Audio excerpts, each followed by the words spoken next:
강의를 좀 해볼게요. 아까 주간 일기예보 보니까 오늘부터 다음 주 목요일까지 싹 다 비던데? 우리 인생에도 비가 내리고 대한민국에도 비가 내리고. 방학식 언제지? 이번 주 돌아오는 다음 주 월요일이야? 너 뭐 자체 휴강 이런 거 하지 말고. 나는 너가 대학생이 돼도 걱정돼. 선생님이 대학교 1학년 때 학교를 한 학기 동안 한 20일인가 밖에 안 나갔거든요. 빵꾸 났죠. 이거 뭐 빵꾸 난 정도가 아니라 내가 나름대로 수석 입학이었는데 교수님이 편입생인가? 라고 물어보셨으니까 학교를 안 나갔다가 오랜만에 가가지고. 그래서 너는 대학생 돼도 좀 염려가 돼. 너는 가급적이면은 그 서울권, 인서울권 점수 이렇게 걸리면 아주대 가. 내가 봤을 때 너는 아닌 것 같아. 여기 자전거 타고 킥보드 타고 갈 수 있을 만한. 아주대까지는 킥보드 타고 갈 만한가? 좀 위험한가? 2,800원 정도면 가요. 또 갔다 왔구나. 헬멧 꼭 쓰고. 자, 원래 우리가 수업은 이제 요거 먼저 하고 그 다음에 요거 하는데 어제도 마찬가지였어요. 이제 교재 지참률이 좀 안 좋아서 복사를 해 드릴게요. 해서 복사하는 과정에 시간 로스가 너무 많이 생기면 안 되니까 요거 먼저 할게요.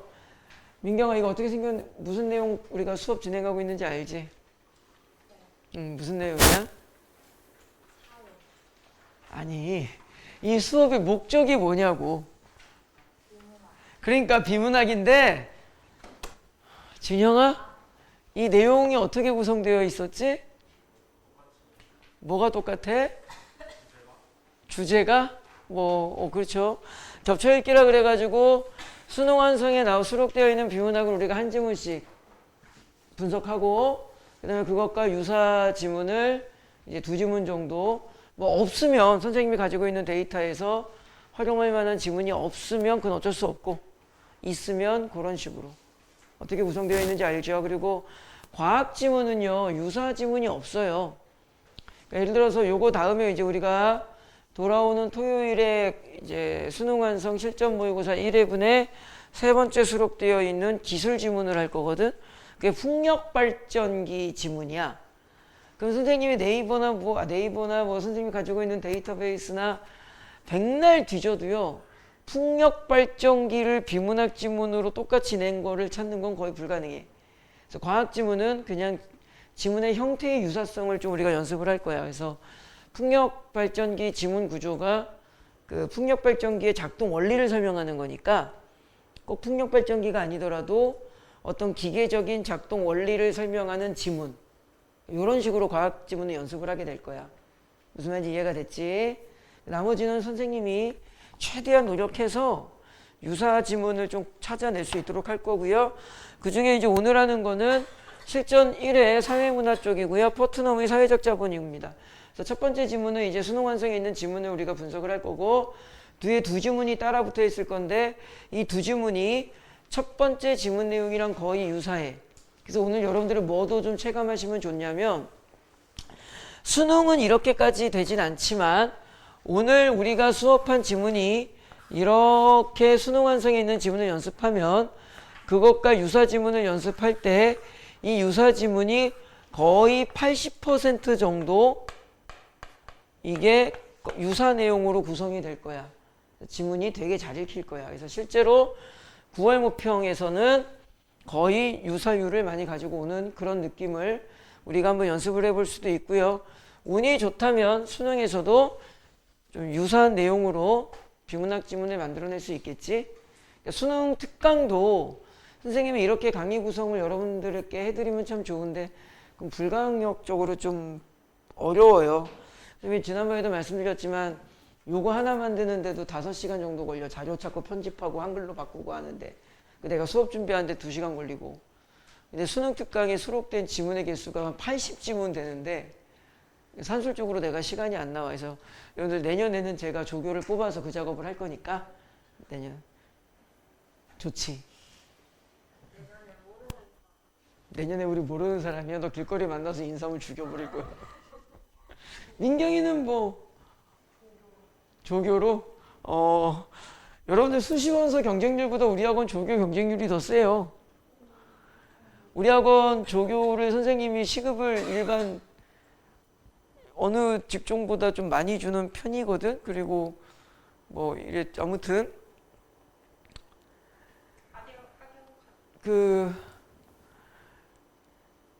예를 들어서 내가 올해 고3을 60명 가르쳤다고 조교의 경쟁률이 한 60대 1 정도 나와. 그래서 여러분들 어디 가는 수시 대학 경쟁률보다 우리 학원 조교 경쟁률이 더 세다. 그리고 듣고 잊어버려 웃자고 하는 소리니까 나중에 이상한 소리 하지 마. 민경아, 나는 조교를 뽑을 때 얼굴 봐.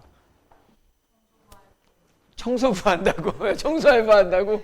절대로 청소 알바는 여학생 안 시켜. 수업이 다 끝난 다음에 뒤로 청소를 해야 되는데 좀 그렇잖아. 너무 늦은 시간이라서.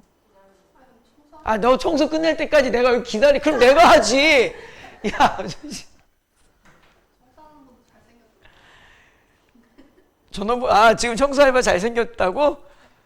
저거 010. 여기 뒤에 상록 5단지 살거든. 숭실대 다니고요. 인도 유학파라서 영어는 뭐 거의 프리토킹 수준이라서 지금 이제 편입 준비를 하고 있고요. 바리스타 자격증도 있고.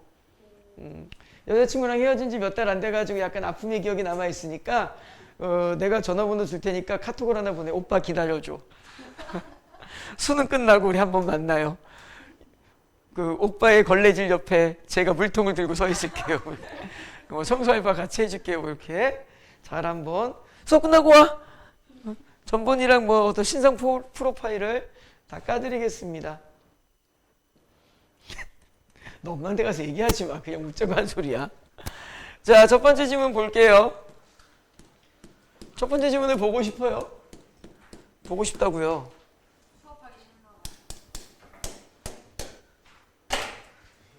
첫 번째 질문을 볼 건데요. 잠깐만. 네가 나한테 이러면 안 되지. 첫 번째 질문을 볼 건데 요즘에 되는 게 없네.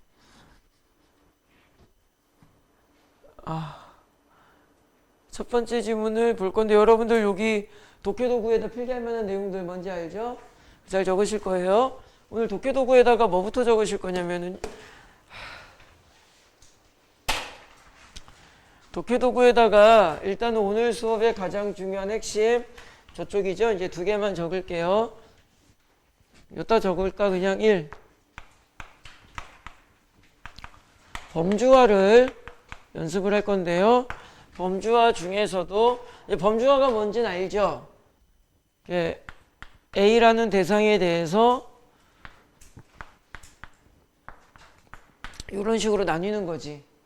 그러면은 요 밑으로 속성 1, 2, 3이 나올 거고요. 요 밑으로 속성 ABC가 나오겠지. 그래서 실제로 범주화가 되었을 경우에 출제 의도는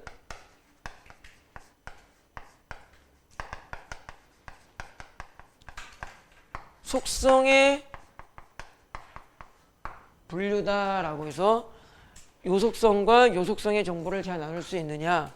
네, 여러분들 참고로 하나만 알아두시면 좋은 게 수능이라는 시험지는 어떤 의미에서 본다면 우리나라 청소년들의 앞으로 인생의 나아갈 방향성을 테스트하는 정말 중요한 시험이잖아. 그러니까 그걸 함부로 만드는 게 아니죠. 무슨 말씀을 드리고 싶냐면 교과평에 그 수능 출제 의도라는 게 다 나와 명시되어 있습니다. 뭐 꼭 국어 영역뿐만이 아니라 수학도 영어도 사탐도 가탐도 한국사도 뭐 그 직업 탐구라고 하죠. 우리는 뭐 해본 적은 없겠지만 직업 탐구도 제2 외국어도 다 이 출제 의도가 나와 있는데 거기 이건 필기할 필요 없어요. 지금 적어드리는 건. 이 교과평의 출제 의도의 독서 영역에 뭐라고 적혀 있냐면 다양한 분야의 글을 다시요. 다양한 분야의 글을 그래가지고 수능의 비문학이 3지문 정도 나오는 겁니다. 인문예술, 사회문화, 과학기술. 다양한 분야의 글을 신속하고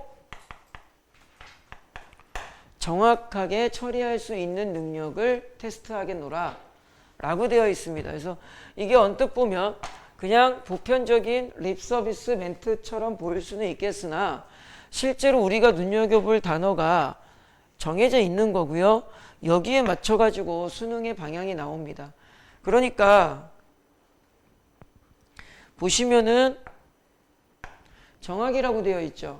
그래서 선생님이 얼마 전부터 꽤 오래됐죠. 이제는 몇 달 전부터 요즘 수능 트렌드가 뭐다? 디테일로 간다. 정확하게 읽었는가. 좀 이따 그것도 선생님 좀 샘플링을 보여드릴 거고요. 그 다음에 여러분들이 가장 힘들어하는 거죠. 신속성을 유지할 수 있는가를 물어봅니다. 그러니까 출제자들은 지문의 길이 또는 선택지의 형태 또는 여러 가지 정보들의 어떤 조합적인 구성을 통해서 학생들이 어느 정도는 신속하게 정보를 처리할 수 있는 능력이 있는가를 좀 보여주기를 바라는 거야. 다시 말하면 학생들 입장에서는 결과론적으로 어쩔 수밖에 없다. 시간 압박이 생길 수밖에 없다. 이거는 수능의 출제를 그렇게 하겠다고 못을 박아 놓은 거야. 그러니까 여러분들은 이 시간 배분, 시간 안배에 대한 훈련을 정확하게 하셔야 돼요. 그래서 그 훈련을 하는 방법은 좀 정해진 건 없고요. 시간을 줄이는 방법이 정해진 건 없어.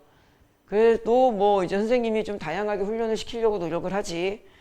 그래서 이제 여러분들 그 일요일 날 모의고사 정시 특강 나오시는 분들한테는 선생님이 타임어택 훈련도 시키고 하는 이유가 다 이거 연습시키려는 거야.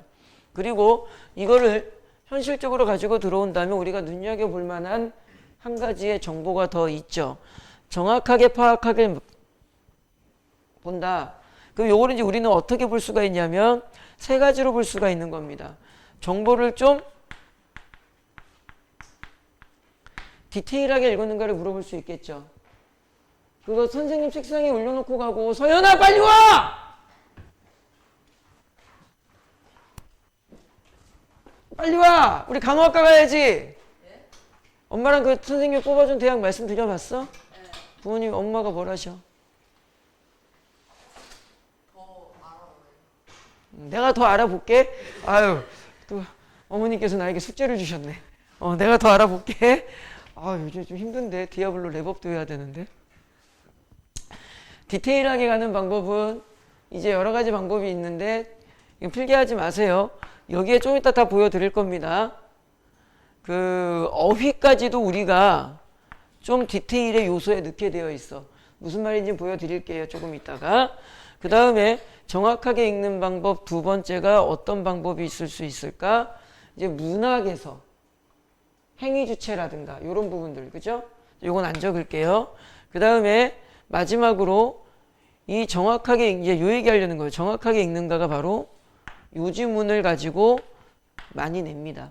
학생들이 정확하게 요쪽 정보와 요쪽 정보를 정확하게 분류했는가. 그럼 결론적으로 수능 출제위원들이 추구하는 방향성에 의해서 우리는 한 가지를 예측할 수가 있죠. 수능에는 범주와 지문 나올 가능성이 아주 높다. 그러니까 여러분들이 앞으로 이제 파이널 강의를 듣고 또는 이제 개인 공부를 하실 때 이게 범주화가 되어 있는 지문은 조금 더 연습을 디테일하게 해주는 게 필요하겠지. 무슨 말인지 이해하셨을 거야. 그 다음에 요거는 적으세요. 여러분들께서 이제 오늘 연습하는 것 중에 하나인데요. 이 범주화가 되어 있을 경우에 여기까지는 필기하세요. 요거는 범주화가 되어 있을 경우에 이 속성을 나누어서 속성의 분류를 정확하게 하는 걸 바란다까지는 이해하셨을 거라고 믿어요. 그리고 이 정도는 여러분들이 수능을 준비하는 수험생으로서 마인드가 되어 있을 거야. 그런데 우리가 무의식적으로 놓치는 게 하나 있어. 그 부분을 오늘 잘 배우고 연습하고 갈 거야. 바로 뭐다?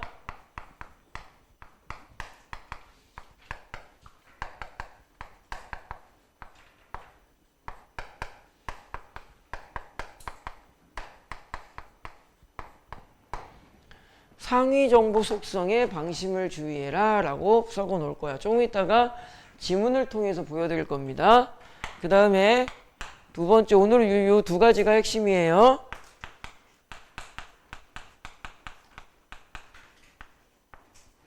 조건 정보의 양면 출제라고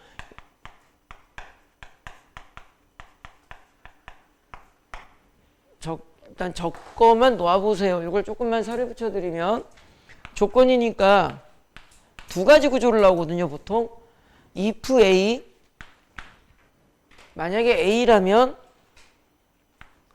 B다, 이런 구조가 있겠죠. 근데 얘를 양면시키면 출제자가 선택지에 뭐라고 적겠어? if not A.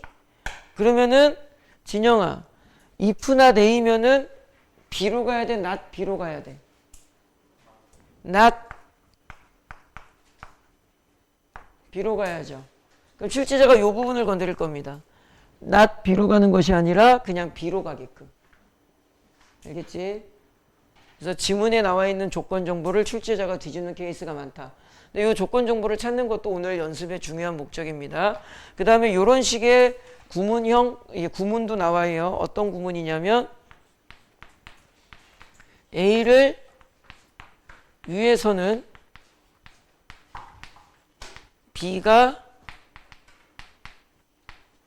필요하다. 이 말은 A가 없다면 A가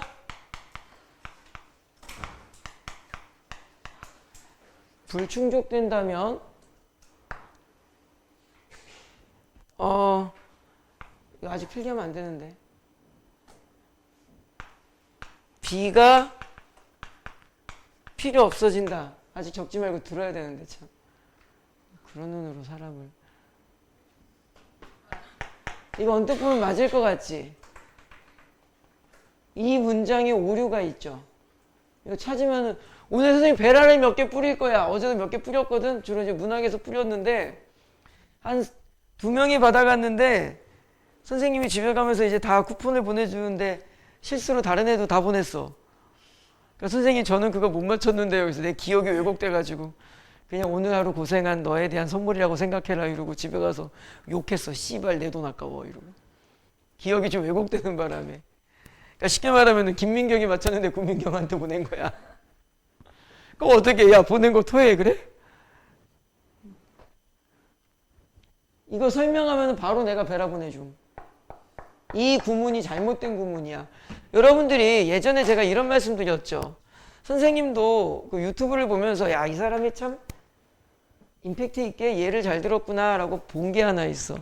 비문학을 여러분들이 못하는, 옛날엔 보여드린 적이 있습니다. 비문학을 못하는 이유가 뭐냐면은 이렇게 되는 거예요. 이거 선생님 만든 게 아니라 어떤 유튜브 쇼츠 저도 따라하는 겁니다. 그럼 9는 뭐가 되겠어요? 이렇게 되겠죠. 그럼 11은 뭐가 되겠어요? 121이라고 하는 아이들도 있고 1111이라고 하는 아이들도 있겠죠. 이거 다 틀리지? 1이죠, 1.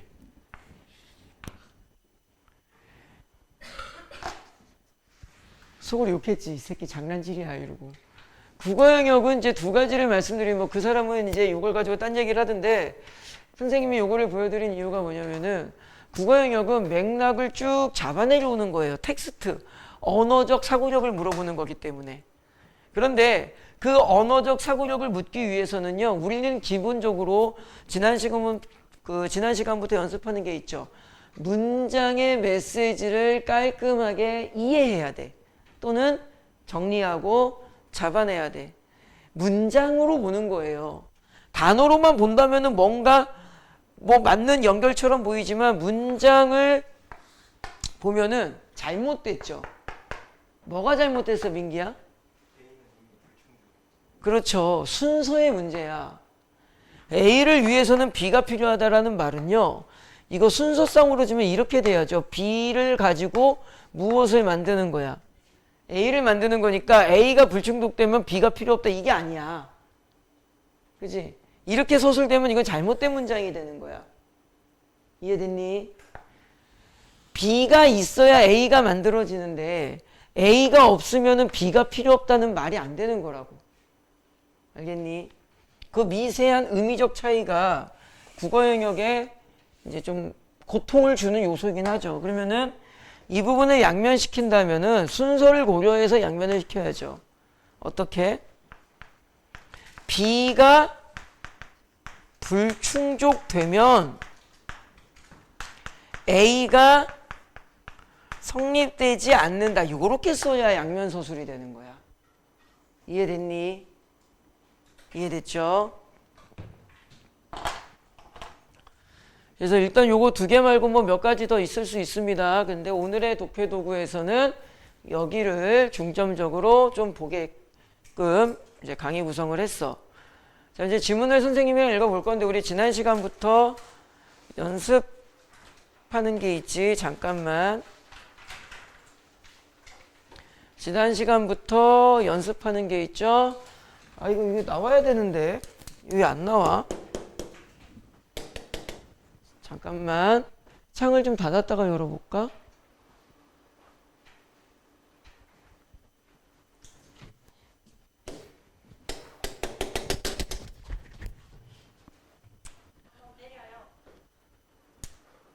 나 어제 이거 쇼하고 여기서 막 지랄하다가 바깥에 학부모님 계셨어.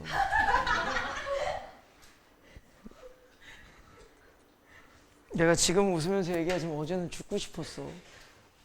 궁금하면 어제 수업 들은 애들한테 물어봐 어떤 상황이 있었는지. 아니 그냥 여기서 나를 보고 계셨어. 내가 뭐 하다가 싫어 안 줄 거야 맨 애들이 막 웃었어. 왜 이러고 왔어. 애들이 막 너무 크게 웃는 거였어. 야 뭐 이렇게 크게 웃어. 밖에 학부모님 나를. 그 어머니 얼굴 표정이 이 학원을 보내야 되나? 저 원장이 저기서 무슨 뭐 올랄랄랄랄 이러고 있다.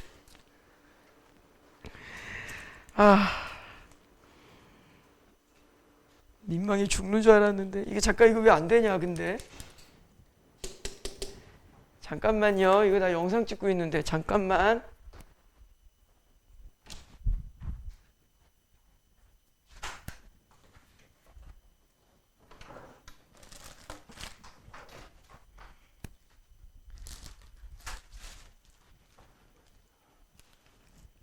안 돼, 거기 지금 강의 중이셔.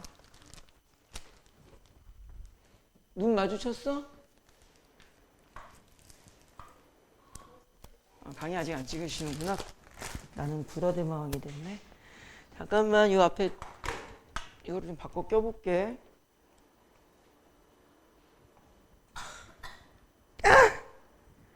이거 꽉 딱 소리 나면 껴지는 거라던데.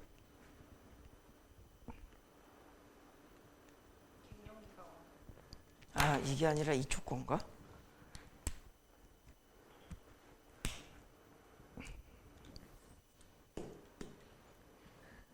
안에 있는 전선이 나온 느낌이 드는데? 오, 씨발. 그거 얼마예요? 5만원. 제가 고장을 내드렸어요. 이거 끼면 된다던데?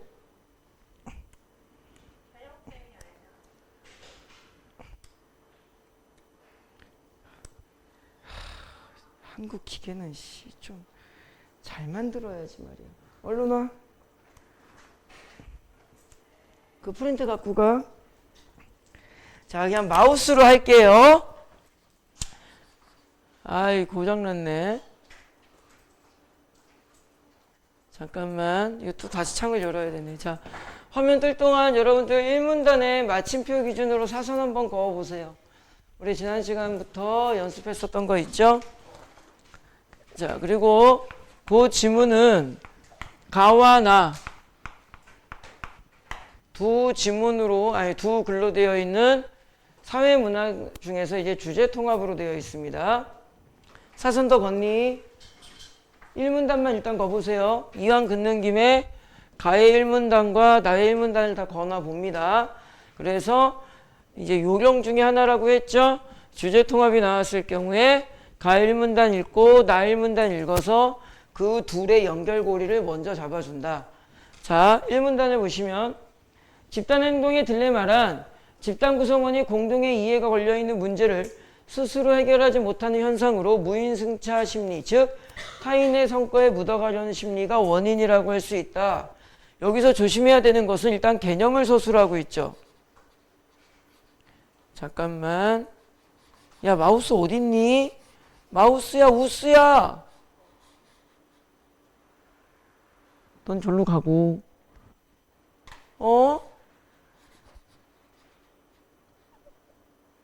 마우스야. 여기 있다. 아휴, 왜 수업이 어렵냐?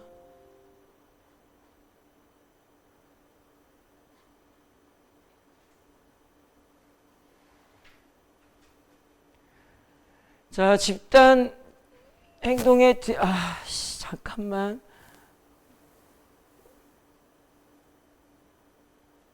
집단 행동의 마우스야, 사라지지 마. 사라지지 마. 집단 행동의 딜레마란 무인승차 심리다. 즉 이것이 원인이라고 할 수 있다. 이렇게 되어 있죠. 아까도 비슷한 얘기를 했는데 원인부터 키워드를 잡아줘야죠. 무인승차 심리. 그러니까 나는 조용히 묻어가야지 라는 이 심리에 의해서 만들어지는 문제 상황이 있는 거죠. 그 문제 상황이 뭐다? 집단 행동 딜레마다. 그러면은 집단 행동 딜레마라는 것은 무엇이냐? 문제 상황이 어떤 문제 상황을 집단 스스로가 해결하지 못하는 거다.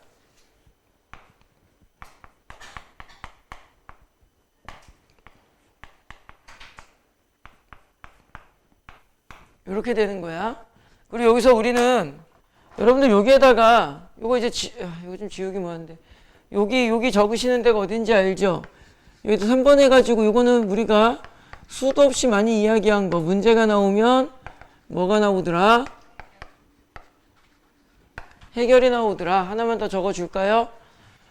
자, 다시 말하면은 이만큼이 무슨 상황이 된 겁니다. 지금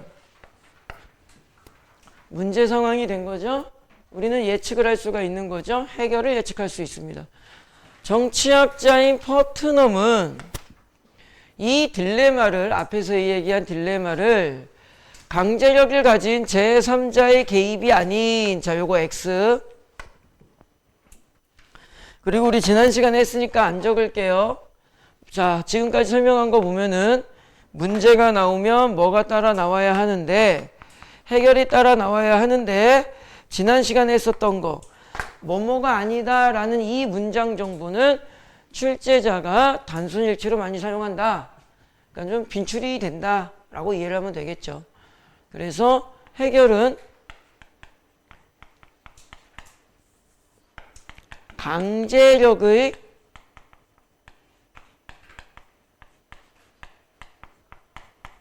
제3자가 아닌 사회적 자본을 통해 해결할 것을 제안했다. 이게 핵심 키워드가 된 거죠. 사회적 자본.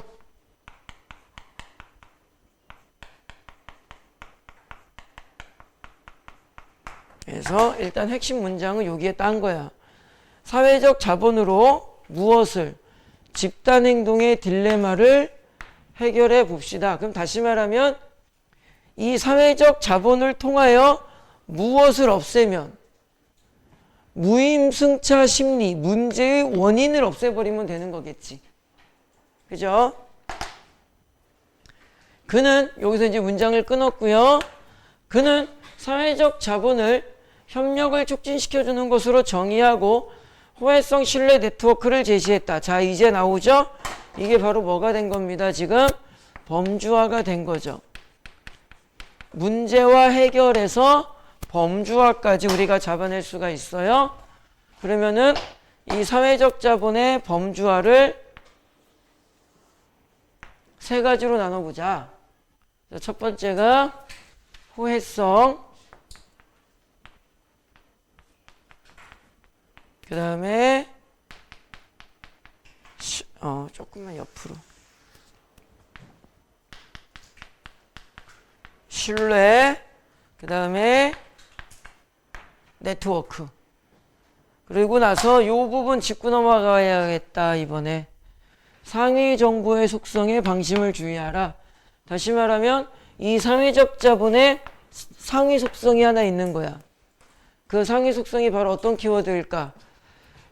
여기에서 여기까지 문장이니까 범주화가 되기 앞에 부분에서 어떤 속성 키워드 하나가 나올 수 있다라는 거죠. 민기 어떤 단어일까?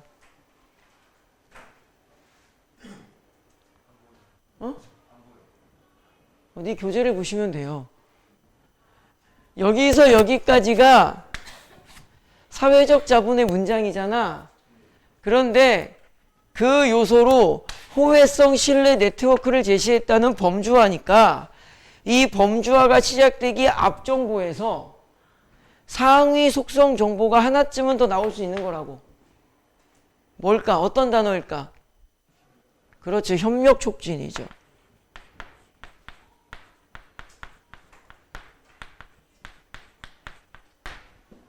이해됐니? 그러니까 요 상위 범주 속성을 놓치지 맙시다. 그 다음에 컴퓨터가 좀 이상하네. 이렇게 끊겨. 맞다. 껐다 키면 될 걸 괜히 펜을 부셔버렸네. 너 왜 지금 얘기해? 나쁜 지지배. 여기까지 끊었고요. 같은 자본이라도 사회적 자본은 인간의 상호작용에 중점을 둔다는 점에서 생산 과정에 투입되는 장비인 물적 자본과는 구별된다. 자, 문장이 긴 게 아니에요. 잘 보세요. 저 문장을 간단히 쓰면 이렇게 되는 문장입니다. 사회적 자본은 A는 인간의 상호작용에 중점을 둔다는 점에서 B의 점에서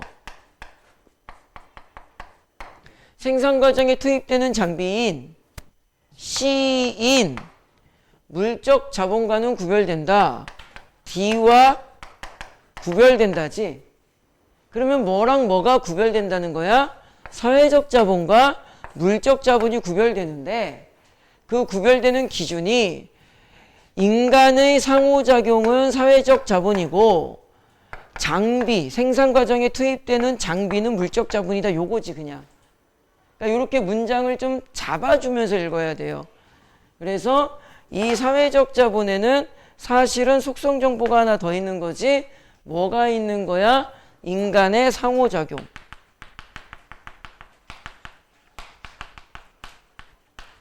그리고 여기에서 이제 원칙적으로 디테일하게 간다면 뒤에 예가 나왔어요. 우리가 지난 시간에 했죠. 예시 정보는 출제자가 완벽하게 이해하길 바란다. 그래서 이 물적 자본에 대한 정보도 좀 여러분들이 잘 읽어주시면 좋은데 우리 뭐 문제 푸는데 별 의미가 없어. 그럼 참고로 수능에는 이제 선생님이 구성한 지문에는 사회적 자본 유사 지문을 냈는데 수능에는 이런 게 나올 수도 있는 거야. 이 지문은 전체적으로 사회적 자본에 대한 글입니다. 그런데 수능에는 얘를 연계시킨다면 뭐를? 물적 자본, 다시 말하면 공장에 투입되는 기계, 설비 등과 같은, 뒤에 예를 들자면은 물고기를 잡기 위해 필요한 낚싯대와 배 같은 이런 물적 자본에 대한 비문학 지문을 출제할 수도 있어.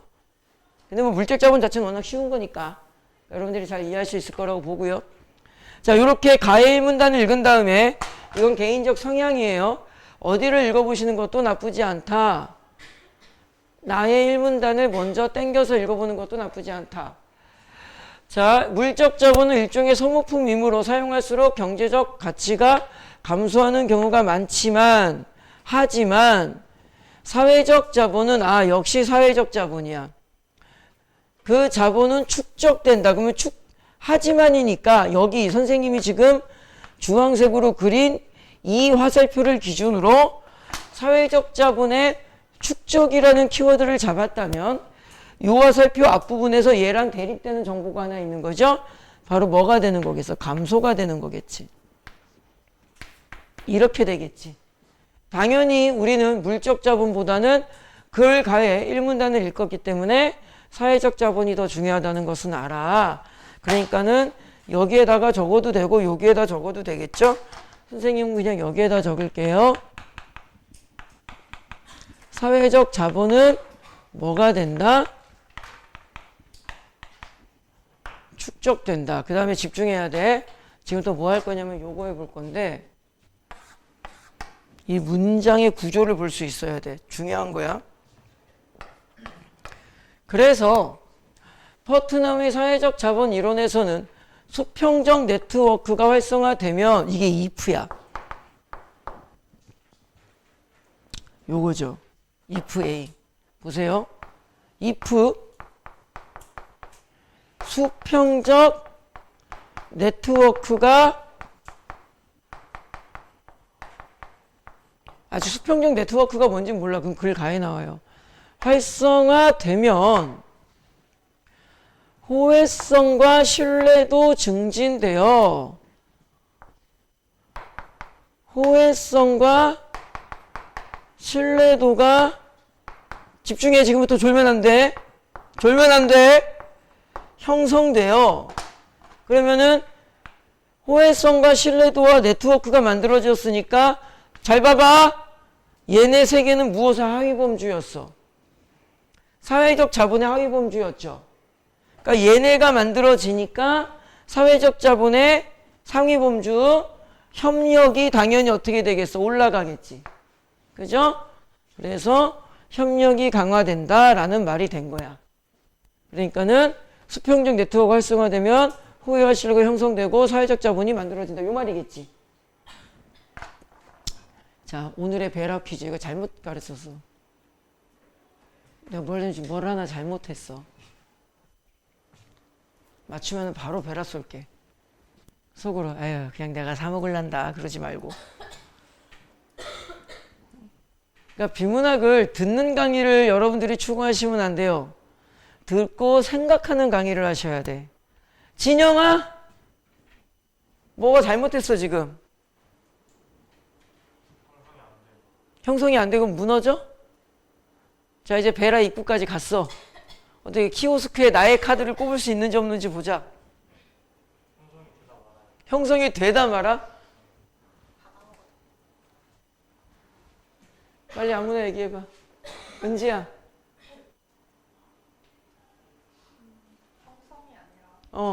그렇지. 아이, 이제 한입 줘 나중에. 그렇지. 형성이라는 말이 없어요. 선생님이 아까 그래서 이 디테일, 최근 수능의 디테일이 뭐도 건드린다 그랬죠? 어휘도 건드린다 그랬죠? 자, 문장을 보시면 증진된다고 되어 있습니다. 다시 말하면 수평적 네트워크가 활성화되며 호혜나 신뢰도가 형성되는 게 아니라 증진되는 거야. 그럼 출제자가 선택지를 어떻게 만드냐? 이런 식의 선택지를 만드는 거죠. 수평적 네트워크가 없으면 호혜나 신뢰가 없어진다. 이런 식의 선지가 만들어지는 거야. 그런데 사용되는 단어의 순서나 그런 뉘앙스가 지금 이 문장이랑 너무 비슷해. 그러니까 4등급 아이들이나 3등급 중반 아이들이 좀 3등급 초반이나 이렇게 등급 형성이 안 되는 게 최근 수능 트렌드가 이런 식의 선지를 내기 때문에 그래. 정확하게 맞춰 나가셔야 됩니다. 증진의 여부죠. 형성의 여부가 아니죠. 다시 말하면 수평적 네트워크가 없으면 호혜도나 신뢰도가 없다라고 말하는 것은 잘못되는 거야. 얘는 증진의 역할이지 형성의 역할이 아니잖아. 김민경아 무슨 말인지 알겠니? 요즘 수능이 이래요. 그래서 오늘 수업의 가장 중요한 핵심, 조건 정보의 양면성이 어떤 느낌인지 수업을 잘 들어주셔야 되고요. 그리고 나서는 뭐 이제 어쩌고 저쩌고 뒷문장 나오는데 가와 나를 보니까 오케이 좋았어. 이 질문은 사회적 자본의 하위 범주를 잡아서 협력을 촉진해서 무인순차 승리를 해결하는 이야기를 할 거야. 그리고 지문 나에서도 보니까 이 사용된 1문단에 사용된 단어를 보니까 글 가에 1문단에 사용됐던 단어가 거의 다 나왔죠. 그러니까 이 지문은 거의 같은 맥락에서 계속 움직일 거라는 뜻이야. 이렇게 1문단씩 읽어보는 게 방법이다. 자, 그러면 이제 우리는 글 가의 호혜성으로 와볼 겁니다. 예측이 되는 거죠. 글 가에서 이렇게 정리했는데 호혜성 신뢰도 네트워크인데 여기 딱 보니까 호혜성 나왔으니까 이 지문은 이제 각자 이야기하겠다는 것, 범주화 시키겠다는 것이 예측이 되죠. 모두에게 이익이 되는 방향으로 문제를 해결하고자 하는 경향성으로 균형적 호혜성과 일반의 호혜성이 있다. 자, 집중. 여기에서 다시 둘로 나눴죠. 그죠? 2차 범주가 된 겁니다. 그래서 균형적 호혜성과 일반화된 호혜성으로 나뉘어졌다고 하는데, 자, 오늘 수업 핵심이라 그랬지? 요 놈 찾아. 그냥 무턱대고 나누지 마. 저건 이제 오늘부터 우리는 저거를 정말 중요시 여길 거야. 상위 범주의 속성 하나 잡아줘야죠. 민기야, 해보자. 분류를 시키기 앞에서 제시하게 되어 있어. 그지? 뭐겠어, 민기야? 그렇지, 모두 이익. 이렇게 되는 거야. 균형적 호혜성은 여기에서 딱 여기서 문장 끊고 이에 비해 있으니까 여기랑 여기랑 뭐가 된다는 거야. 이렇게 충돌된다는 거죠. 자, 너희들이 찾아볼게요. 이에 비해 우리가 예전에 연습했을 때는 반면이라는 연결어였지. 그러면은 최소한 문장을 끊었을 때 이에 비해 앞쪽에서 단어 하나 찾고 이에 비해 뒤쪽에서 단어 하나 찾아줘서 딱 부딪히게 만들어줘야 돼. 어떤 단어, 뭐 꼭 하나의 단어는 아니겠지만 찾아봐. 그렇지. 조금만 더 읽어봐. 동시랑 당장은 좀 같은 비슷하잖아. 빵 하고 부딪히는 느낌은 없지. 그러니까 빵 하고 부딪히는 느낌으로 가줘야 돼. 당장 나에게 돌아오지 않는 거라서 이 단어는 위험한 단어지. 뭐겠어 그러면? 조금만 더 생각하면 돼. 그거 조금 더 생각하는 게 실력이야. 거의 다 왔잖아. 그렇지, 미래. 균형적 호혜성은 동시에 기브 앤 테이크가 이루어지는 건데 일반화된 호혜성은 동시에 당장 이루어지지 않고 나중에 이루어진다는 거야. 그러니까 요 두 개 단어가 요렇게 보여야만 하고 그 전에는 보려고 노력을 해야 되는 거야. 선생님이 그 얘기를 진짜 많이 하죠. 1, 2등급과 4, 5등급의 차이는요. 딱 두 가지밖에 없습니다. 물론 학업적 이해도의 능력의 차이는 있어요. 맞아. 그걸 무시하는 건 아닌데 그 차이보다는 딱 두 개의 차이가 있어요. 첫 번째가 무슨 차이일까? 마인드의 차이야. 두 번째가 익숙함의 차이고 마인드를 바꿔서 익숙하게 연습하면 다 좋은 등급이 나와. 그렇지 않은 아이들, 그러한 노력을 하지 않는 아이들이 10배, 20배, 30배 많아. 여러분들 내가 정말 가슴에 와닿는 얘기가 하나 있는데 니네 반에 총 몇 명 있어? 야, 니네 반에 몇 명 있는지를 몰라? 전교생, 저기 권성고 고3 몇 명이야? 졸지 마! 안 좋은 척도 하지 말고 바로 앞에 앉았는데 어떻게 안 좋은 척을 할 수가 있지? 너 그리 눈 감고 왜 사람을 쳐다봐? 부끄럽게? 너 CCTV 너 바로 찍혀. 너 확대해가지고 너 이거 썸네일로 쓸 거야. 고3 전교생 몇 명이야? 300명? 뭐 이제 여러분들이 300명의 이제 뭐 건성고건 화원고건 다 똑같죠. 이 300명 안에서 이제 등급을 만들고 또는 이제 뭐 수험생이라고 한다면 올해 뭐 한 50만 명 정도를 보는데 이 50만 명 안에서 지금 내가 등급을 만들고 간단히 말하면은 이제 숫자가 너무 크면 와닿지 않을 거니까 내가 요 안에서 지금 등급 경쟁을 하고 있는 거지. 안 그래. 여러분들 300명을 경쟁 대상으로 여겨본 적 있어 없어? 없죠. 잘 생각해봐. 여러분들한테 왜 내가 끝까지 공부하기를 바라는지를 좀 여러분들이 이해해 주셨으면 좋겠는데 300명이랑 경쟁한다고 생각해 본 적 없지? 그지? 왜 그런 생각을 안 해봤어? 그럼 니네 반하면서만 등급 만들었니? 300명 중에서 솔직히 이 넘사벽 새끼들 있죠? 있잖아, 괴물 같은 새끼들. 그 새끼들은 빼. 졸라 부럽지만 빼. 걔네들도 어차피 우리를 뺐어요. 맞잖아. 상대방이 나를 인간 취급을 안 하고 경쟁자로 생각을 하지 않는데 나 혼자 그게 그러고 있어. 그지? 내가 이제 이 얘기를 하려는 건 아니고요. 또 누구를 빼야 돼? 니네가 똑같은 논리로 빼는 애들이 있잖아. 1등급 애들이 니네 빼지. 그 논리대로 니네도 뺐잖아. 누구 뺐어? 재빈이 뺐어? 친구끼리 그러지 말고. 내 누구라고 말은 못하고 뺐지.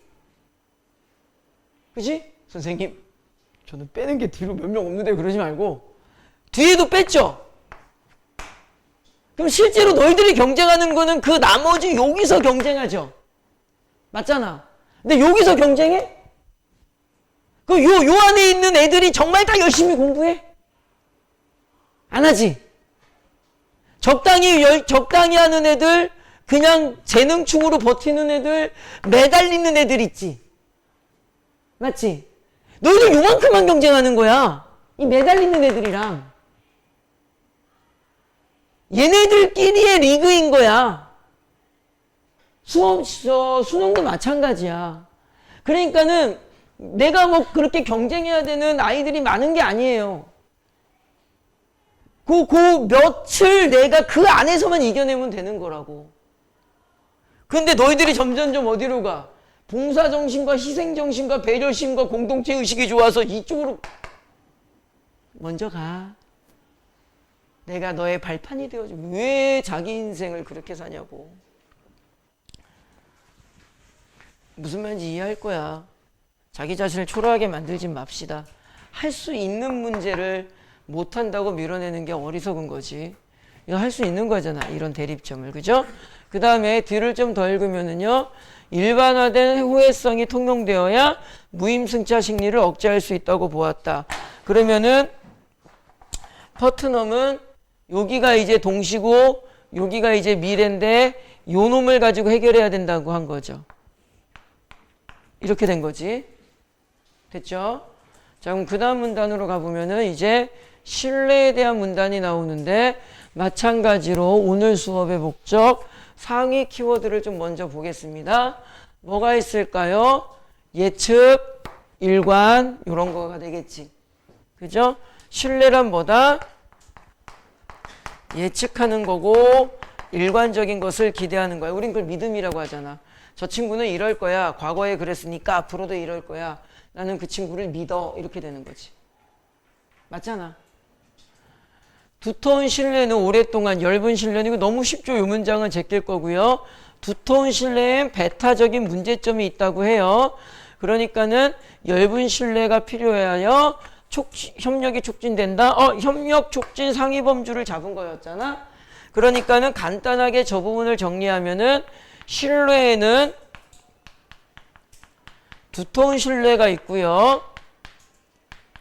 엷은 신뢰가 있는데 이 두터운 신뢰는 조금 배타적인 문제, 자기네들끼리만 살아가는 느낌. 그런 게 있기 때문에 요 협력 촉진, 다시 말해서 이 사회적 자본을 위해서는 얘가 필요하다. 근데 요렇게 돼서 결국에는 요렇게 해결되는 거잖아. 그지? 그 다음에 다음 문단을 보시면은 컴퓨터가 이상한가 보다 지금 진짜로 끊기네. 퍼트넘은 일반화된 호혜성과 옅은 신뢰가 증진되기 위해서는 수평적 네트워크, 즉 이꼴 동등한 권력이라는 뜻이죠. 요건 아까 이제 했어요. 수평적 네트워크 요거. 그죠? 요게 좀 나온 거지. 그럼 네트워크에는 일단 뭐가 있어야 되냐? 수평적 네트워크가 있어야 되는데 이 수평적 네트워크의 키워드는 동등이야, 동등. 수평. 그래서 뒤를 보니까 얘가 나와 있어요. 이건 뭐 좀 그냥 여러분들 읽을 수 있을 것 같아요. 수평의 양리버인 이제 수직적 네트워크 이런 게 있습니다. 선생님은 지금 지문만 보여드리면 이렇게 된 거야. 다시 또 해결이 된 거죠. 됐지? 어떤 구조인지가 보이셔야 돼요. 자, 원래는 그 다음에 요만큼 읽고 뭘 하셔야 됩니다. 지문을 좀, 이제 문제를 좀 보셔야 되는데, 선생님은 그냥 오늘 지문을 좀 다 읽어 볼게요. 자, 글 나로 왔을 때 아까 1문단은 우리가 읽었습니다. 그래서 나의 1문단은 제낄 거고요. 나의 2문단으로 오시면은요. 자, 하지만 요 앞 내용이 이제 뭐였냐면 요거였습니다. 칠판을 좀 지우면, 요즘 좀 지울게요, 이제 다.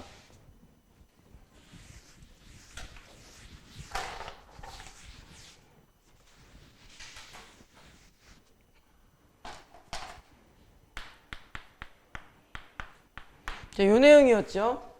그런데 이 문단의 시작점을 보니까 하지만이라고 적혀 있어요. 그러니까 뭔가 정보가 대립될 것 같은데 수평적 네트워크가 호혜성과 신뢰를 항상 증진하는 것일까?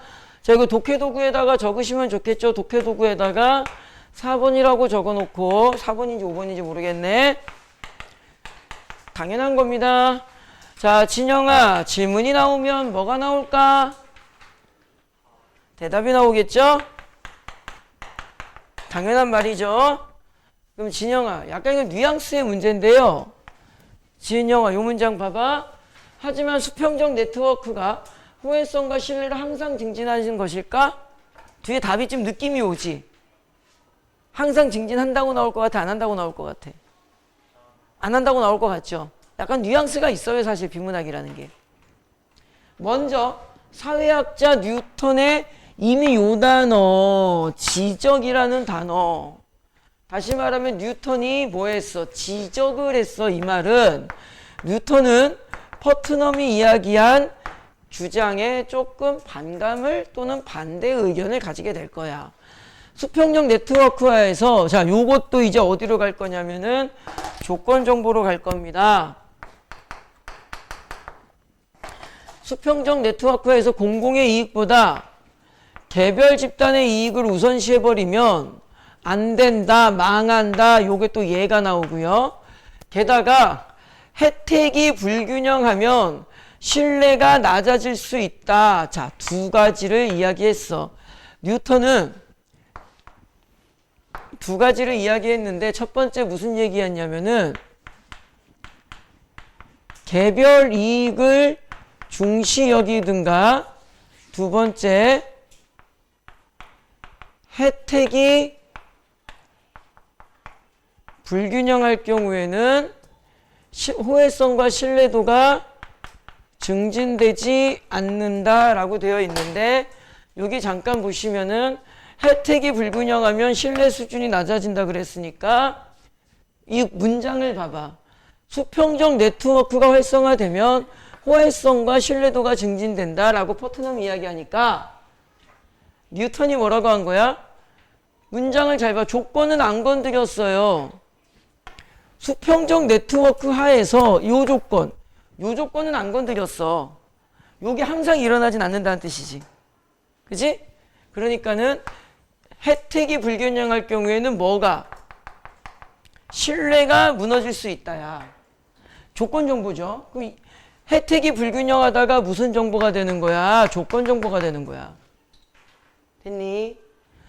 그럼 당연히 이 개별이익 중시는 무슨 성의 문제겠어? 얘는 호혜성의 문제겠죠. 그러니까 아까 여기에서 우리가 상위 범주가 뭐였어? 호혜성은 모두에게 이익이 되어야 되는데 요거 개별의 이익으로 가면은 당연히 모두 이익과 개별 이익은 다른 거잖아. 그러니까 얘는 호혜성이 떨어지겠지. 그러니까 지문이라는 건 이런 거라고. 정보가 다 유기적으로 연결시켜 줘야 돼. 됐니? 이해됐죠? 그러면 퍼트넘과 뉴턴은 조금 대립이야. 그럼 요 문장을 우리 이제 오늘 수업의 핵심이라 그랬죠. 선생님이 다른 식으로 써볼게요.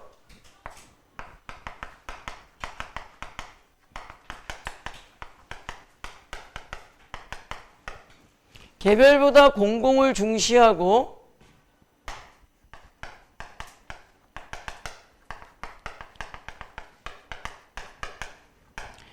동등한 혜택을 제공한다면 뒤집힌 거지. 그러면 호혜성과 신뢰도는 증진된다고 나와야 돼, 안 된다고 나와야 돼, 진영아? 이만큼도 생각 못하면은 죽어야 돼. 개별이익 중시하면 호혜성 무너진다. 혜택 불균형하면 신뢰성 무너진다잖아. 바꿨었잖아. 개별보다 공공을 중시하고 동등한 혜택을 제공하면 증진된다, 안 된다, 이제는? 이제는 된다라고 나오겠죠. 그지? 이게 조건의 양면적 요소야. 출제자들이 좋아하는 선지 스타일입니다. 오늘 수업의 가장 중요한 요소라고 했지. 꼭 기억을 하셔야 하고요. 그 다음에 마지막 문단은 여러분들이 좀 읽으시고 선생님이 잠깐 시간을 드릴 테니까 문제풀이 요령 하나 가르쳐 드릴 겁니다. 마지막 문단 간단히 읽으시고 별 내용이 없거든요. 4번 문제 한번 풀어보세요. 칠판은 이제 좀 지울게요. 좀 이따 지우자. 4번 문제 풀어보세요.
자, 풀어봤니? 오늘은 칠판에 뭘 좀 적어놨거든요. 요거 독해도구에다가 좀 적어놓으시든가 좀 해놓으세요. 그만 줘라. 소리를 버럭버럭 질렀는데도 계속 졸고 있으면 내 마음이 얼마나 아픈지 알아? 널 볼 때마다 마음이 아파. 저거 좀 적어놓으세요.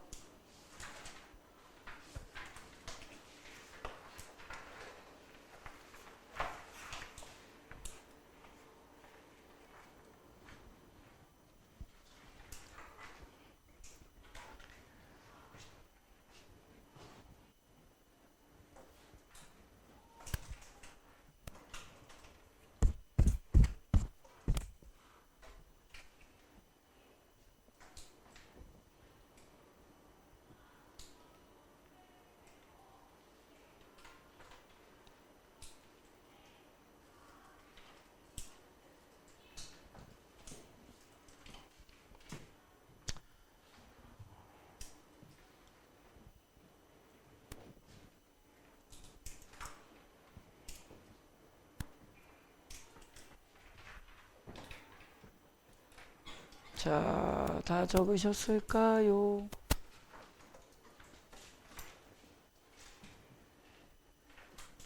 우리 서연이 중딩 때부터 봤는데 내년에 대딩이 되네.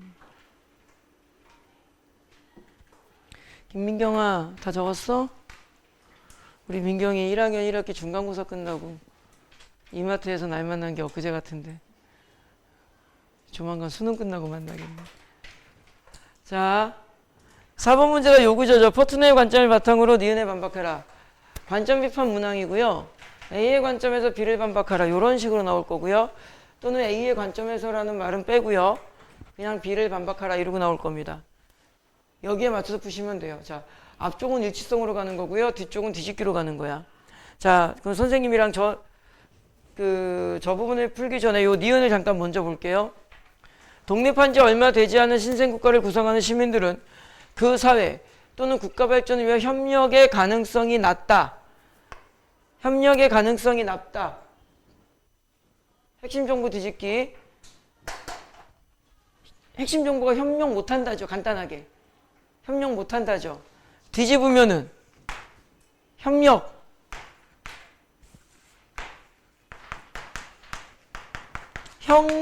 협력 쌉 가능이어야지. 그치? 요게 선지의 기준이 되어야 하는 거야. 이거를 그래서 찍기법으로 가르치면은 1번부터 5번까지 협력이라는 말이 안 나오면 그건 답이 될 수가 없는 거야. 무슨 말인지 알겠니? 계란 후라이를 뒤집어도 계란 후라이여야 하잖아. 그래서 1번 선지를 먼저 지우는 겁니다. 신생국가의 독립은 자국이 물적 자본을 충분히 갖추었다고 시민들이 판단할 때 실시하는 것이 바람직하다. 독립 언제 할래가 아니라 협력 가능이라는 말이 나와야 된다고. 그러니까 1번 선지는 뒤집기랑은 전혀 상관없는 멘트를 까고 있는 거야. 기준을 잡고 선택지를 보면 보입니다. 무슨 말인지 알겠니? 1번은 그래서 답이 안 돼. 뒤집은 게 아니야. 얘는 딴소리 한 거야. 김치전 뒤집으라 그랬는데 저기 가자고 그냥 해물파전 뒤집은 거라고. 무슨 말인지 알겠죠? 전혀 상관없는 이야기라는 거야. 밑줄 친 니은이랑. 근데 우리들은 그런 생각을 못하고 어떻게든 껴맞추려고 그러죠. 기준이 없이 정보를 파악하면 안 됩니다. 그 다음에 3번 선지 보세요. 세 번째 줄. 3번 선지의 세 번째 줄. 협력적이지 않은 것은 당연하다. 얘는 뒤집은 게 아니야. 그대로 깐 거야. 우리는 무슨 내용을 찾아야 된다고요? 협력 쌉 가능을 찾아야 돼요. 근데 3번 선지는 협력 못하는 게 당연하대요. 저건 뒤집은 게 아니지. 이해됐니? 요것도 날라간 거야. 그럼 이제 답은 몇 번? 2번, 4번, 5번이죠. 그런데 얘는 누구 기준으로 뭐라 그랬죠? 퍼트넘 기준으로 뭐라 그랬죠? 그죠? 자, 4번 선지 볼 겁니다. 두 번째 줄. 수직적 네트워크를 구성하여 협력하라. 근데 퍼트넘은 수직이 아니라 뭐였죠? 수평이었죠. 얘도 답이 안 되는 거야, 이제. 이해됐니? 자, 그럼 두 개 남았어. 2번 선지. 사회적 자본은 단기간에 국가주도를 형성할 수 있다. 근데 그 마지막 문단 읽으면은 단기간에 안 나온다고 나와요. 좀 장기간 걸린다고 나옵니다. 그러니까 퍼트넘 일치랑도 안 맞죠. 그래서 남아있는 답 몇 번? 5번. 그래서 원리를 가지고 순차적으로 지어나가시면 됩니다. 요 문항 잘 기억하세요. 요게 수능에 나오면 아마 3점짜리 문제로 나올 거야. 외워. 어떻게 푸는지. 그리고 4번 문제. 지금 꼭 이건 숙제라고 생각을 하세요. 4번 문제 지금 선생님이 설명한 대로 다시 풀어보세요. 그럼 딱 느낌이 오고요. 이제 여러분들은 비판 반박 문제를 다 맞출 수 있게 된 거야. 꼭 기억을 하셔야 돼. 됐죠? 자, 그리고 나서 잠깐만 어디를 보실 거냐면은 5페이지 보세요. 5페이지 안 보셔도 됩니다. 6페이지 보세요. 6페이지에 지문 하나 더 있고 문제 4문제 정도 붙어 있죠? 6페이지. 여기는 7페이지. 미안. 7페이지. 그래서 자, 7페이지 어디까지 갈 거냐면은 9페이지까지. 9페이지 10번까지 있죠. 앞에 문제 안 푼 거랑 두 번째 지문 있고 10번 문항까지 여러분들이 풀 건데 선생님이 시간을 한 8분 정도 드릴 거예요. 왜 8분밖에 안 드릴까? 두 번째 지문을 읽어보시면은 진짜로 뭐야 이거 뭐 이거랑 거의 똑같은데 뭘 또 또 읽어? 뭐 이런 느낌이 들 거야. 그 느낌을 한번 가져보셔야 돼. 알겠죠? 그래서 시간은 8분 정도를 드릴 건데 이게 안 움직여요. 8분. 잠깐만. 8분. 1, 2, 3, 4, 5, 6, 7, 8. 할게요. 시작. 10번까지 집중해서.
서영아 다 풀었어?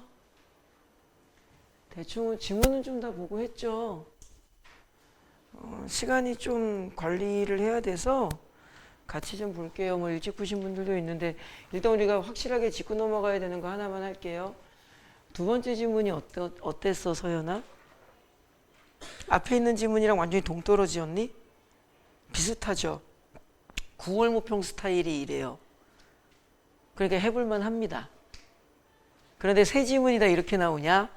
그럴 리가요.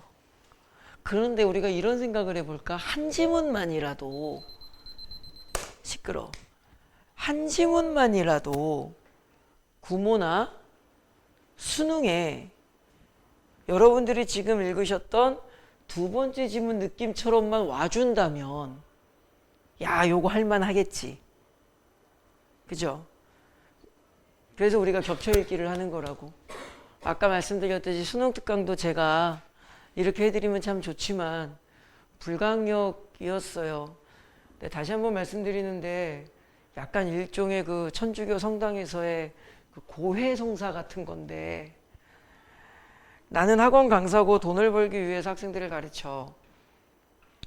너희들 입장에서는 민경아 나랑 1대1 똑같은 수강료라면 나랑 1대1 과외하는 게 좋겠어? 이렇게 앉아있는 게 좋겠어? 과외가 좋죠. 얼굴 봅니다. 농담이야. 집에 가서 이상한 소리 하지 마. 근데 나는 학원 강사고 돈을 버는 사람이기 때문에 무조건 수강생이 많을수록 나는 좋아. 그래서 내 수업을 듣겠다고 오는 수강생을 마다할 이유가 없는 거지. 그죠? 그래서 인원수도 좀 많고 하면은 선생님이 이런 겹쳐 읽기 같은 좀 디테일한 강의, 그리고 뭐 지윤이도 오늘 남아서 나랑 수시 상담하기로 하고 우리 귀찮지만 다현이 오기로 했어. 내일 알겠지? 윤서야 저기 잡아봐. 또 내일 내가 내일 8명인가 7명 상담 예약인데 여기 또 있니? 나랑 상담? 여긴 없니? 내가 내일 4시 반부터 저녁 10시까지 상담이 쫙 있거든요. 뭐 학습 상담, 뭐 입시 상담, 무슨 상담, 국어 클리닉 해가지고. 그래서 조금 이제 인원수도 좀 정리되고 해서 좀 그렇게 해드립니다. 그래서 뭐 원서 상담이나 필요한 거 있으면 얘기하시고 이 겹쳐 읽기 같은 거를 좀 하시면 좋아요. 그러니까 여러분들이 수업의 목적과 선생님이 추구하는 수업의 내용이 뭔지를 좀 이해하시고 강의를 들으시면 좋겠죠. 내가 이거 안 뽑혀가지고 아까 강제로 힘을 뽑았는데 고장났으면 어떡하지? 5만 원인데. 다음 달 수강료 저기 1,000원씩 오를 거야. 왜 오르냐 그러면은 미친놈이 힘으로 뽀겠어. 아니 이걸로 마우스가 어딘지 잘 안 보여서. 자, 1번 문제 1번 문제 잠깐 보면은요. 손을 사용하세요. 요게 이제 간단히 말하면 부적절이 아니라 적절입니다.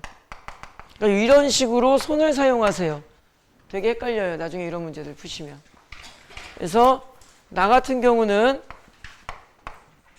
가와 달리 항상 요 좀 이따 이야기할 건데 자, 이왕 보이는 김에 3번 문항 가지고 해볼까요? 이거 안 풀었어? 10번까지 쭉 풀라니까? 이거 안 푼 사람? 그럼 뒤에만 푼 거였어? 어쩐지 빨리 했어. 앞에서부터 문제.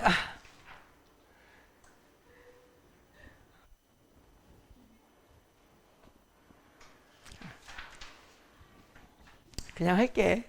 그러다가 또 추가 시간을 주서 풀었어?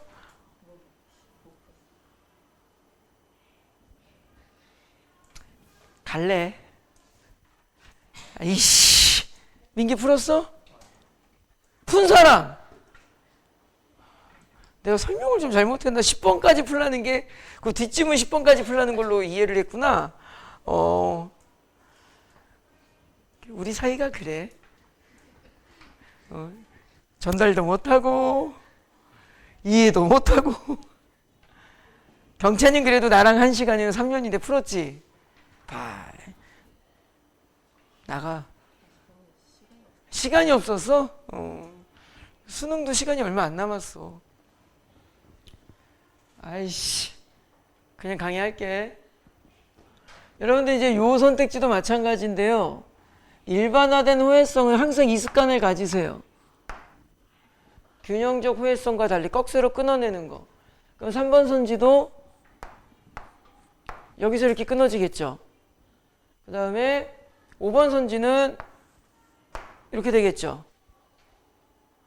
여러분들 이거 필기 어제 강의할 때는 칠판에 적었는데 뭐 필기 안 해도 될 거야. 보세요. 일반화된 호혜성은 균형적 호혜성과 달리 일반화된 호혜성은 미래다 요 말이죠. 다시 말하면 요 균형적 호혜성이 요렇게 연결이 되면 돼, 안 돼? 안 되는 거지. 그런 식의 오답을 출제자들이 많이 만들어. 그러니까 항상 요렇게 끊어 주셔야 돼요. 한 번 더. 균형적 호혜성은 도움을 준다야. 그러면 일반화된 호혜성을 도움을 주면 안 된다 이 말이겠지. 무슨 말인지 알겠죠? 요거 같은 경우는 이미 틀렸죠. 조금만 기억을 해볼까요? 퍼트넘의 입장에서는 균형보다는 일반이 도움을 준다 그랬잖아. 그러니까 균형이 도움을 준다라 그러면 안 되겠죠. 그죠? 그 다음에 일반화된 호혜성은 미래에 대한 요건 맞는 말이죠. 이해됐죠? 그 다음에 5번 선지는 요 부분이 포인트죠. 우리가 지난 시간에도 강의했죠. 이제 문학에서 많이 이야기했던 거지만 출제자의 의도성 판단, 초점화. 그래서 균형과 일반화가 모두 즉시이익이 아니죠. 일반화의 호혜성은 아까도 했잖아. 미래를 바라보는 거였지. 속성 키워드를 잘 잡아내야 되는 이유가 나온 거야. 여기까지 이해됐니? 어떻게 우리가 풀어야 되는지를 좀 보신 거고요. 여러분들이 문제를 푸는 과정에서 뭐뭐와 달리라는 부분을 끊어내서 출제자의 함정을 피해가야 된다. 그러니까 이런 선지도 마찬가지죠. 끊어내고 나는 끊어내고 퍼트넘의 견해를 약화시키기 위해 다른 학자가 아까 누구였냐면은 뉴턴이 있었죠. 뉴턴. 그러니까 얘는 부적절한 게 아니라 적절하다고 해야 되니까 C는 잘못 잡아냈어. C 들어간 거 지워버리고 하면은 답 요거 3번 나와요. 그러니까 여기 적절 부적절 요거 문제 풀 때 헷갈리니까 항상 손 이용하세요. 이해됐죠? 여기까지? 오케이. 자 그러면은 이렇게 이야기를 하고요. 그 다음에 서영아, 문서영아, 너 이거 풀었어? 에이씨, 이거 너가 풀었어야 되는데. 이거 뭐 말을 꺼낸 김에 그 서영이가 7회 모평 끝나고 선생님한테 이런 문제는 이거 어떻게 풀어야 되는 거예요? 라고 물어봤던 문제 혹 기억나? 답을 찾을 수 있는 질문이라는 요 유형의 문제가 있어요. 수능이 한 30년 됐는데 그냥 심심치 않게 나오는데요. 이 문제는 쉬운 문제입니다. 그러니까 익숙하지 않은 어떤 낯선 느낌은 학생들이 가질 수 있으나 난이도를 높이는 문제는 아니다. 그냥 일치성의 하위 버전입니다. 디테일의 일치성이 아니라 덩어리의 일치성을 묻는 거거든. 자, 이런 식으로 푸는 거예요. 집단행동의 딜레마의 의미와 여기까지 딱 끊어버리는 거야. 그러니까 의문형까지 읽어버리면 안 되는 거야. 그래서 디테일의 일치성이 아니라 덩어리의 일치성이라 그랬죠. 그래서 집단행동 딜레마의 의미 나왔었죠. 스스로 문제 해결하지 못하는 것. 원인은 뭐였어? 무임승차. 덩어리의 일치성이라는 거야. 그럼 2번 선지는 어디까지? 여기까지. 어떻게 푸는지 알겠니? 그러니까 되게 쉬운 일치성 문제예요. 그러니까 이 선택지를 끝까지 읽어서 의문형까지 읽어버리면은 여러분들의 그 사고가 조금 왜곡이 될 가능성이 있어. 그래서 밑줄을 딱 지금처럼 거서 거기까지만 보는 거야. 알겠죠? 그럼 다 요거 5번 나와요. 군주적 귀족제가 사라지게 된 이유가 나오지도 않고요. 이거 사라졌단 말 나오지도 않고요. 됐니? 5번. 이거 안 나옵니다. 됐지? 그 다음에 5번 문제는 아,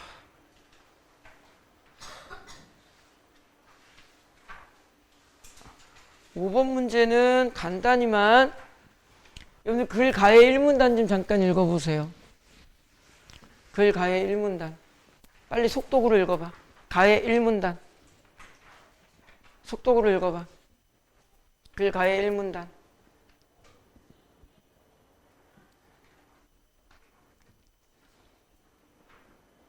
속독으로.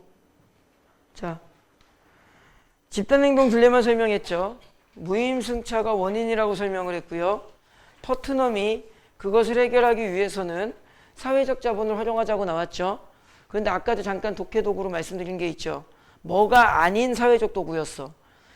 강제력이 있는 제3자가 아닌 사회적 도구였죠. 이해됐지? 그러니까 이거를 읽을 때 어떻게 읽어야 되냐면은 이거 지금 무임승차구나.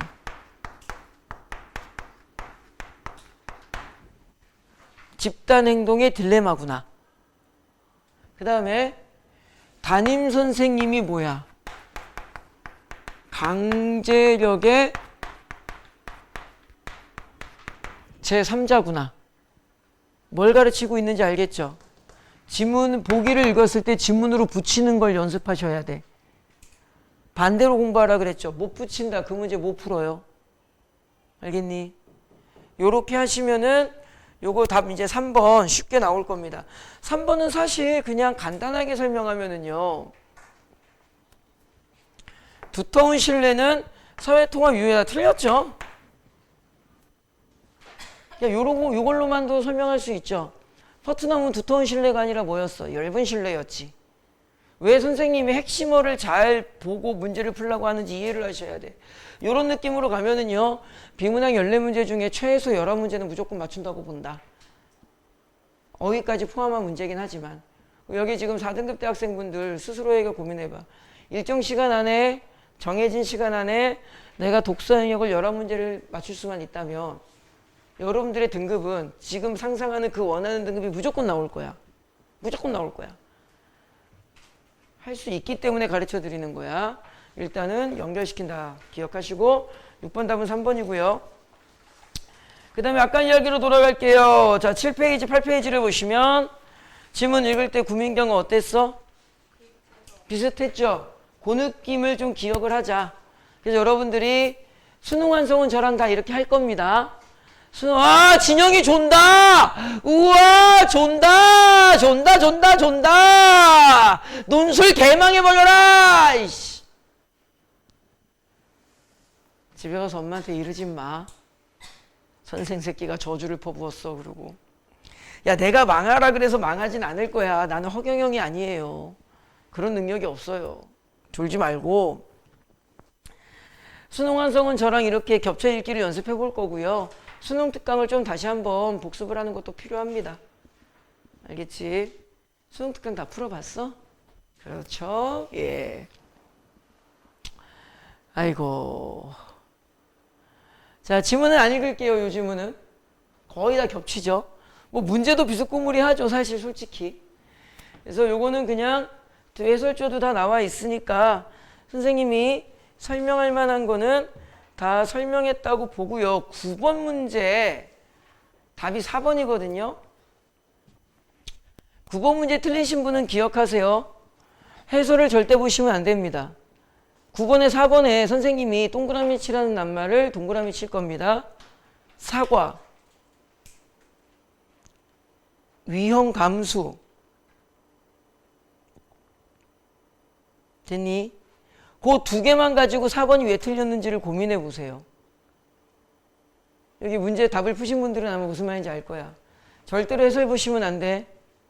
선생님이 단어 두 개를 줬죠. 그 두 개의 단어를 딱 머릿속에 붙잡고 왜 4번이 잘못됐을까를 고민하세요. 그래야지 수능적 사고력이 연습이 될 거야. 절대로 해설 보면 안 됩니다. 아, 김민경아 7번에 몇 번?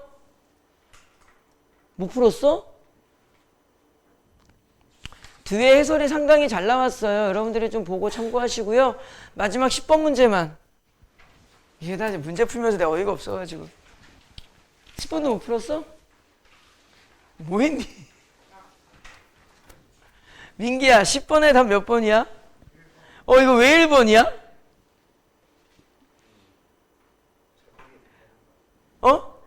뭐라고? 이거 글 나를 읽으면은요, 2010년대 서울의 성동구에서 한 운영자가 서울 성동구에 있는 어떤 아줌마가 성동맘이란 카페를 만들었죠. 그럼 그 카페 가입자들은 성동구 엄마들이야. 근데 10번에 1번 선지는 서울의 여성이라고 범위를 잘못 잡았잖아. 이런 개떡같은 문제를 이거를 참내 문제를 여러분들 뒤에 해설 보시면 제가 말한 거랑 똑같이 나와요. 범위를 잘못 잡았다고. 내가 문제를 풀면서 웃겨가지고 어이가 없어가지고. 자, 아무튼 강의 여기까지 하고요. 잘 들으세요. 이거 이번 주 토요일까지 숙제야. 알겠죠? 요점 정리도 좀 하시고 해설 있으니까 좀 성의껏 푸셔서 이번 주 토요일 날 여러분들 요거 제출하는 거 있죠? 요거 과제물 숙제 있죠? 요거 사이에 요거 껴가지고 수업을 마친 후에 다 제출하고 갈 겁니다. 무슨 말인지 알겠지? 토요일까지입니다. 그리고 오늘 받아가시는 요거 주간 비문학은 다음 주 월화까지야. 무슨 말인지 알죠? 이해하지. 과제물 시스템을 잘 이해하셔야 돼. 이거 어리버리 돼가지고 선생님 일주일 동안 힘들었어요 이러지 말고, 심지어 어제 어떤 학생은 내가 이 앞에 극수필이랑 현대소설은 나중에 몰아서 풉시다 이러고 하지 말라 그랬는데 선생님 죽는 줄 알았어요 이러고 다 풀어서 어제 갖고 왔어. 나야 땡큐지. 그래서 그 학생한테 다른 과제물을 더 줬습니다. 그냥 애가 C8 이러고 갔어. 과제물 좀 잘 이해를 하세요. 너 X 긋지 마. 너 X 긋지 마. 자, 잠깐 쉬었다가 수능 특강 문학 할게요.